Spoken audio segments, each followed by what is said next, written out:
Hey guys, welcome back to the channel. कैसे हैं आप सब? पूछना बनता ही है कि आप लोग कैसे हैं, क्योंकि इतने दिनों के बाद मुलाकातें होती हैं, एक एक हफ्ता बीत जाता है। What's keeping us so busy? मतलब लाइफ में इतना कुछ चल रहा है ना इस टाइम पर, इतने अपडेट्स आपको देने के लिए। यूट्यूब पे आने का टाइम नहीं मिला था तो आपको बहुत चीजें पता नहीं है, बहुत पीछे हो गए हो लाइफ अपडेट से। लेकिन अभी ट्राई करती हूँ इस वीडियो में आपको वन बाय वन सारे अपडेट्स देने की।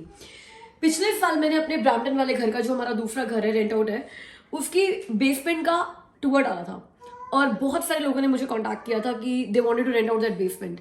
और उस टाइम मैंने उन सबको मना किया था बिकॉज हमने उस टाइम सिटी में वो बेसमेंट लीगल कराने के लिए परमिट डाला हुआ था।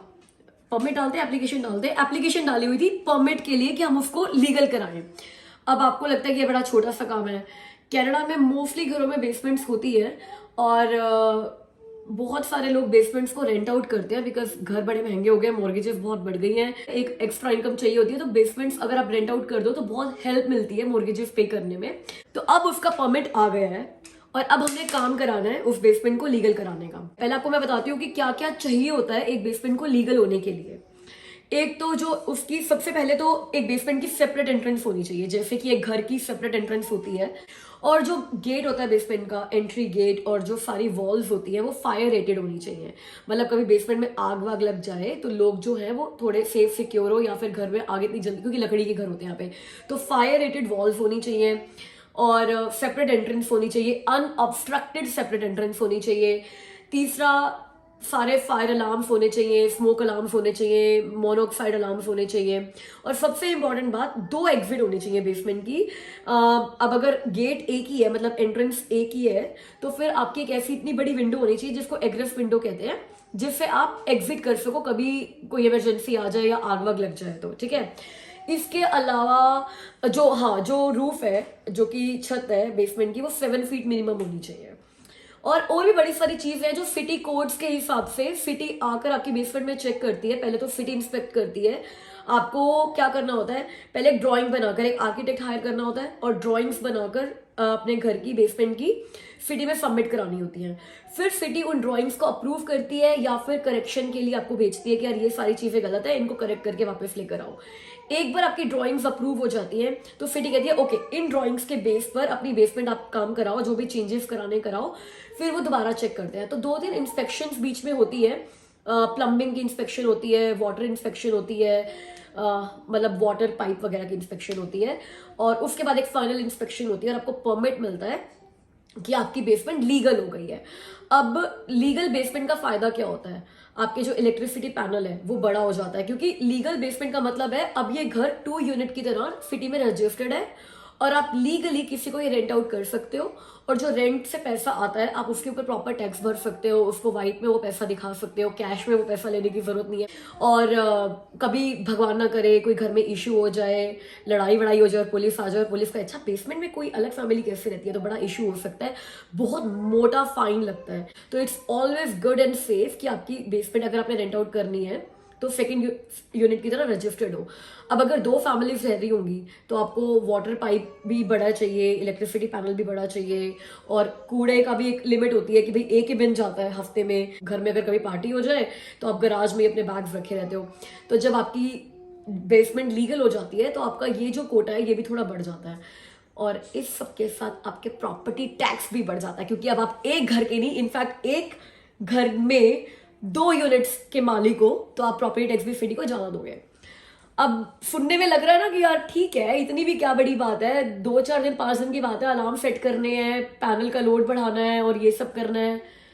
भैया साल लग जाता है ये सारा काम होने में। मतलब ठीक है, साल में थोड़ा एक्सेजरेट करके बोल दिया, बट परमिट आने में बहुत टाइम लग जाता है। तो हमने जब ये प्रोसेस शुरू किया तो पहले आर्किटेक्ट को बुलाया पिछले साल और सिटी में एप्लीकेशन डाली। अब जब वो ड्राइंग सबमिट हुई तो फिर उसमें कुछ ऑब्जेक्शंस आ गए कि विंडो की हाइट और बड़ी करो, और शेड। अगर आपने मेरा वो टूर देखा है तो आपने देखा है कि बेसमेंट की एंट्रेंस पे ना एक शेड बना हुआ है, जिसको मैं सन रूम बोलती हूँ, क्योंकि उसमें मतलब सन बहुत अच्छा आता है उसमें, विंटर्स में भी और समर्स में भी। और वो मैंने इतना डेकोरेट करके रखा हुआ था, और जब उस घर में हम लोग रहते थे ना, that was my favourite part. और आप में से बहुत लोगों को वो शेड जो है, वो सन रूम जो है, बहुत पसंद आया था। अब क्योंकि बेसमेंट की एंट्रेंस ही उस सनरूम से है, राइट, तो पहला ऑब्जेक्शन ये आया कि ये सनरूम हटा दो भाई। जो एंट्रेंस है वो बिल्कुल अनऑब्स्ट्रक्टेड होनी चाहिए, तो सनरूम तोड़ना पड़ेगा। लाइक नहीं, मतलब फिर 3-4 महीने तो ना मेरे को अपना मन बनाने में लग गए कि जो उस घर में मेरा फेवरेट पार्ट है सनरूम, बेसमेंट लीगल कराने के लिए मेरे को वो तोड़ना पड़ेगा। तो पहले तो एक बार दिमाग में आया हमें नहीं करानी यार लीगल, चलने दो काम, हमें नहीं करना है ये। लेकिन फिर वही था कि उस घर में रहना तो है नहीं, तो जितना पैसा उस घर से आए उतना बढ़िया ही है यार, वो मॉर्गेज सपोर्ट होगी तो कराना तो है। मतलब बी प्रैक्टिकल इन लाइफ, कई बार इमोशंस से ज़्यादा प्रैक्टिकल होना पड़ता है। तो फिर फिडी को वो ड्राइंग दोबारा रिवाइज करके भेजी, सनरूम हटा दिया, विंडो की हाइट वेट बढ़ा दी। तो अब फाइनली उसका परमिट आया 1 महीना पहले। अब वो परमिट आने के बाद फिर हमने क्या करना है, अब हमने प्लम्बर को पकड़ा, इलेक्ट्रीशियन को पकड़ा, हैंडीमैन को पकड़ा, कॉन्ट्रैक्टर भी देखे बड़े सारे कि जो भाई एक कॉन्ट्रैक्ट ले लें कि भैया इस ड्राइंग के हिसाब से ये बेसमेंट पूरी रेडी करके दे दो। तो जब हमने सिटी में वो ड्राइंग पिछले साल सबमिट कराई थी ना, तो एक कॉन्ट्रैक्टर से कोट लिया था कि भाई ये सारा लीगल कराने का इस ड्राइंग के हिसाब से आप कितना लोगे। तो उस टाइम हमें कोट मिला था 50 से 55 हजार डॉलर हमारे लग रहे थे वो बेसमेंट पूरी लीगल कराने के। और हाँ, एक जो चेंज हम करा रहे हैं वो मैं आपको बताना भूल गई। हमारी वो बेसमेंट अभी 2 बेडरूम बेसमेंट है यार, जाके ना उसका टूर देखो, आपको समझ में आ जाएगा मैं क्या बोल रही हूँ। तो हमने क्या किया है, जहाँ पे अभी उस बेसमेंट में लॉन्ड्री रूम और वॉशरूम बना हुआ है ना, उसको हमने एक डेन की तरह उस ड्राइंग में अप्रूव कराया है। तो डेन एक एक्स्ट्रा बना रहे हैं हम उस रूम में, उस बेसमेंट में। और जो मास्टर रूम है, मास्टर रूम के साथ एक दूसरा रूम लगता है, उन दोनों के बीच में वॉशरूम हमने रखवाया है ताकि दोनों बेडरूम्स के साथ अटैच वॉशरूम हो जाए, तो स्पेस और बढ़ जाएगा, अच्छे से यूटिलाइज हो जाएगा क्योंकि वो बेसमेंट बहुत बड़ी है। दूसरा फिर हमने चेंजेस जो उस घर में होंगे, एक तो पहले सनरूम टूटेगा पूरा, फर्नेस रूम में चेंजेस होंगे क्योंकि उसकी हाइट बढ़ेगी। अभी बेसमेंट की एंट्री पे ना 6 फीट की हाइट है या 6.5 फीट की हाइट है, और बाकी पूरी बेसमेंट में है 7 फीट से ऊपर की ही हाइट है।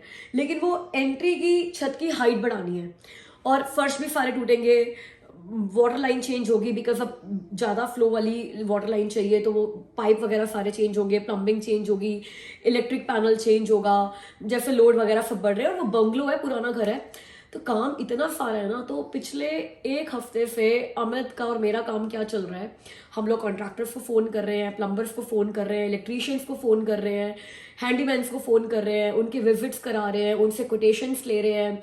और हमारा बस हर बार उम्मीद होती है कि यार ये बंदा आके ना कोटेशन थोड़ी पिछले वाले से कम दे जाए। तो that was keeping us busy. ये एक बात हो गई, ठीक है। अब और क्या हमें बिजी रख रहा है, ये बिजी तो नहीं रख रहा लेकिन दिमाग में ना टेंशन बड़ी रख रहा है। वो क्या है, पिछले साल, अगेन सारी बातें पिछले साल की है जो इस वीडियो में क्लियर कर रही हूँ। पिछले साल 28 जून 2021 को हम लोग एलिजिबल हो गए थे कनेडियन सिटीजनशिप अप्लाई करने के लिए। अब कनाडा में पीआर लेकर आए हैं, हर बंदे का मकसद होता है कि यार पासपोर्ट ले लें कनाडा का, सिटीजन बन जाएं, क्योंकि आप एक फ्री हो जाते हो, फ्री माइंड हो जाता है कि उसके बाद आपने कहीं और भी मूव करना है, इंडिया वापस जाना है, दुबई वापस जाना है, या कहीं भी वापस चलो नहीं भी जाना, सिटीजनशिप के और भी बड़े सारे बेनिफिट्स होते हैं। एक तो Indian like Canadian passport is very strong, तो बहुत सारी कंट्रीज में आप वीजा फ्री जा सकते हो, ये एक बेनिफिट है जिसके लिए लोग कनेडियन सिटीजनशिप अप्लाई करते हैं। और दूसरा, आप वोट दे सकते हो कनाडा में, अगर आप सिटीजन हो, पीआर पे आप वोट नहीं दे सकते। तीसरा, ऐसी बहुत सारी जॉब्स आती हैं कनेडियन गवर्नमेंट में जो कि कनेडियन सिटीजन्स के लिए होती है सिर्फ। वैसे तो मतलब I guess 80-85% jobs PR holders भी अप्लाई कर सकते हैं, लेकिन कुछ ऐसी जॉब्स होती है जो सिर्फ कनेडियन सिटीजन्स के लिए होती हैं। तो ऐसे बहुत सारे बेनिफिट्स हैं कनेडियन सिटीजनशिप के। और दूसरा, के दिमाग में ये टेंशन नहीं होती यार कि 5 साल पूरे हो गए, पीआर कार्ड रिन्यू कराना है। मतलब PR is permanent resident, but आपको अपना पीआर कार्ड रिन्यू कराना है, पीआर कार्ड की फीस हर बार पे करनी है। फिर आप कहीं बाहर जा रहे हो तो आपको अपना मेंटेन रखना है कि आप कितने दिन के लिए कनाडा से बाहर थे, क्योंकि आपको अपना पीआर मेंटेन करने के लिए हर 5 साल में एटलीस्ट 2 years, लाइक 365 × 2 इतने दिन तो आपको कनाडा में रहना ही रहना है। तो you have to maintain it कि आप कितने दिन कनाडा से बाहर रहे हो। सिटीजन बनने के बाद इन सारी चीज़ों की कोई टेंशन नहीं है आपको। कुछ लोग हैं जो कनेडियन सिटीजनशिप अप्लाई नहीं करते। कौन लोग हैं वो? एक तो वो लोग जो उन कंट्री से बिलोंग करते हैं जो कंट्रीज ड्यूअल सिटीजनशिप अलाउ नहीं करती और उनको अपनी कंट्री की सिटीजनशिप नहीं छोड़नी होती बिकॉज ऑफ वेरियस रीजंस, तो वो लोग कनेडियन सिटीजनशिप अप्लाई नहीं करते। जैसे कि इंडिया ड्यूअल सिटीजनशिप मतलब अलाउ नहीं करता है। तो अगर आप कनेडियन सिटीजन बन रहे हो और आपके इंडिया में एग्रीकल्चरल प्रॉपर्टी है, तो अगर आप इंडियन सिटीजन नहीं हो तो आप इंडिया में शायद एग्रीकल्चरल प्रॉपर्टी ओन नहीं कर सकते, या फिर उसे कुछ टैक्सेस है या कुछ रूल है। I am not very much aware of details of it, but I am very sure कि ये रीज़न है कि लोग कैनेडियन सिटीजनशिप अप्लाई नहीं करते जिनकी एग्रीकल्चरल लैंड होती है इंडिया में। तो हमारा कोई खेत खलियान नहीं है, तो हमारा ये इशू नहीं था, तो हमने तो अप्लाई करना था। तो उसका प्रोसेस ये रहता है कि पिछले 5 साल में आप जितनी भी कंट्रीज में रहे हो वहां से आपको अपना पुलिस चेक मंगाकर, मतलब पुलिस क्लियरेंस मंगाकर सिटीजनशिप फॉर्म के साथ लगाना होता है। एक सिटीजनशिप फॉर्म होता है, वो आपको पूरा भरना होता है। उसमें आपको डिटेल्स देनी होती है कि आप कितने दिन कनाडा में थे, कितने दिन कनाडा से बाहर थे, और पुलिस चेक देना है, और एक फोटो, मतलब लेटेस्ट फोटो कराकर आपको फॉर्म पे लगानी है। हम इतने एक्साइटेड थे कि जिस दिन हम एलिजिबल हुए कैनेडियन सिटीजनशिप अप्लाई करने के लिए, हमने वो फॉर्म डाउनलोड किया, क्योंकि हमें फॉर्म भर कर ना भेजना है बाय पोस्ट। अगर आप सिंगल बंदे हो जो सिटीजनशिप अप्लाई कर रहे हो, आपकी फैमिली नहीं है, तो आप ऑनलाइन भी सबमिट करा सकते हो। लेकिन अगर आप अपनी पूरी फैमिली के साथ अप्लाई कर रहे हो सिटीजनशिप, तो आपको वो मैनुअल फॉर्म भरकर भेजना है बाय पोस्ट। तो हमने फॉर्म डाउनलोड किया, पूरा भर दिया। दुबई का सिर्फ एक दुबई से हमें पुलिस क्लियरेंस चाहिए था, दुबई से पुलिस क्लियरेंस अप्लाई किया, सोचा कुछ दिन लगेंगे आने में, 20 मिनट में आ गया वहां से। मतलब इतनी सुपर फास्ट है वहां की सर्विस। 20 मिनट्स में वी हैड पुलिस चेक, और वो पुलिस चेक जो होता है ना, वो मेरे ख्याल से 2 महीने या 3 महीने के लिए वैलिड होता है। तो हमें लगा चलो जी ये आ गया है, अब हम सिटीजनशिप अप्लाई कर देंगे। लेकिन सबसे बड़ा काम जो था ना, सबसे मेहनत का काम, वो था फोटो करा के आना, एक उनकी स्पेसिफिकेशन की। कैन यू बिलीव 28 जून वो दिन था जब हमने मतलब पुलिस चेक ले लिया था और फॉर्म भर दिए थे, और आज हो गया 9 अप्रैल। आज तक वो दिन नहीं आया जब हम तीनों ना अच्छे लग रहे हो और बाहर हो, और एक फोटो बूथ खुला हुआ है और हमने फोटो करा ली हो। मतलब इतने महीने बीत गए। तभी मैं कह रही थी आपको, कहा नहीं था, हमने वो क्लिप काट दी थी। मैंने पिछली किसी एक वीडियो में बोला था कि अगर कभी दुनिया में सबसे आलसी लोगों को कंपटीशन होना, तो प्लीज हमें नॉमिनेट करना और वोट देना, हम भी पार्टिसिपेट करेंगे उस कंपटीशन और जीतेंगे हम ही। कि 9 महीने बीत चुके हैं और हमारे को टाइम नहीं मिला, या मन नहीं बना, या ऐसी सिचुएशन नहीं आई कि हम तीनों जाकर कैनेडियन सिटीजनशिप अप्लाई करने के लिए वो फोटो करा कर आ जाए। तो दैट्स द रीजन हमने अभी तक कैनेडियन सिटीजनशिप अप्लाई नहीं करी है। और करते भी क्यों, मतलब हमें क्या करना है। कैनेडियन सिटीजनशिप लोग अप्लाई करते हैं जब उन्होंने बहुत सारी कंट्रीज में ट्रैवल करना होता है वीजा फ्री।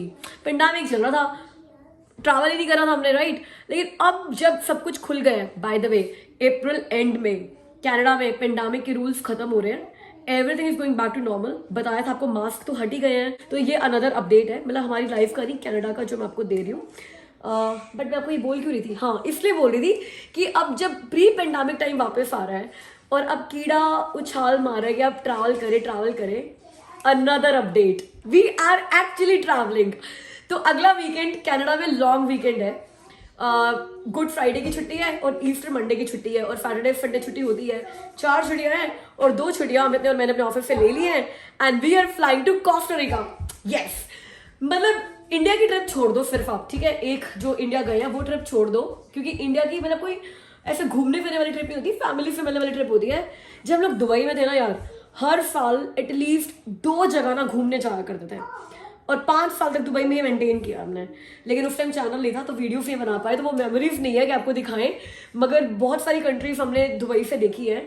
कनाडा में आने के बाद, मतलब इट्स 4 साल होने वाला है कनाडा में आए हुए को, पहली बार we are actually going out, घूमने के लिए जा रहे हैं। ठीक है, 4 साल में मैं सिर्फ अमित को ब्लेम नहीं करूंगी कि अमित की वजह से घूमने नहीं गए। घर ले लिए तो आप थोड़ा सोचते हो कि यार अभी तो घर लिया है तो अभी ट्रैवल नहीं कर सकते, थोड़ा फाइनेंसेस इधर उधर हो जाते हैं। फिर पेंडेमिक आ गया तो पेंडेमिक की वजह से ट्रैवल नहीं कर पाए। फिर 7-8 महीने अमित की मम्मा यहाँ पर हमारे साथ थे, तो इसलिए भी ट्रैवल नहीं कर पाए।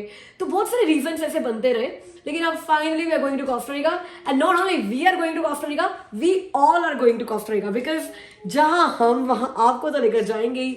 ठीक है, कनाडा में लाइफ बहुत बिजी है, बना नहीं पाए वीडियोस, क्योंकि आपको बताया ही है कि क्या कुछ चलता जा रहा है। जॉब भी बड़ी बिजी हो गई थी बीच में, और ये बेसमेंट ने एक्चुअली भी हमें बहुत बिजी रखा, जो बेसमेंट का काम कराना है।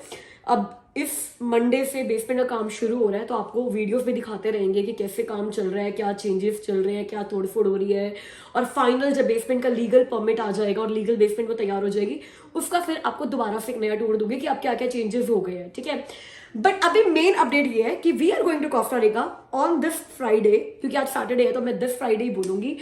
कोस्टा रिका की शॉपिंग करनी है, वहां पर सुपर समर्स है। अभी हम क्योंकि कोस्टा रिका जा रहे हैं तो कोस्टा रिका की शॉपिंग कर रहे थे थोड़ी बहुत, तो अमित और मैंने सोचा कि नए शेड्स भी ले लेते हैं, क्योंकि कोस्टा रिका में समर्स है, अच्छा रहेगा जब 2-3 शेड्स होंगे। तो हम लोग शेड्स लेने कल ऑप्टिकल हाउस गए और वहाँ पे हमें लगा कि एमी का हमने कभी आई टेस्ट नहीं कराया, तो चलो एमी का आई टेस्ट भी करा लेते हैं। ऑप्टिकल हाउस तो आए हुए हैं। एमी 5 साल की है, उसका आई टेस्ट कराया हमने कल। मतलब इतना रोना पीटना मचाया। तो पहले उसका आई टेस्ट कराना ही बड़ा मुश्किल था, बिकॉज उन्होंने आई ड्रॉप्स डाल के आई टेस्ट किया। और जब उसका आई टेस्ट हुआ वी गॉट टू नो कि उसका नंबर है -1। 5 साल की है। मेरा भी -0.25 था जब मैंने कराया था लास्ट टाइम। ठीक है, मेरा ही बढ़ गया है, थोड़ा सा ही बढ़ा है, ज्यादा नहीं बढ़ा। लेकिन एमी का -1 यार। तो ये बड़ा दिल कल बड़ा मूड ऑफ था यार कि अब एमी को ग्लासेस लगे हैं। तो हो सकता है अब आगे वाली वीडियो में आप एमी को ग्लासेस के साथ देखो।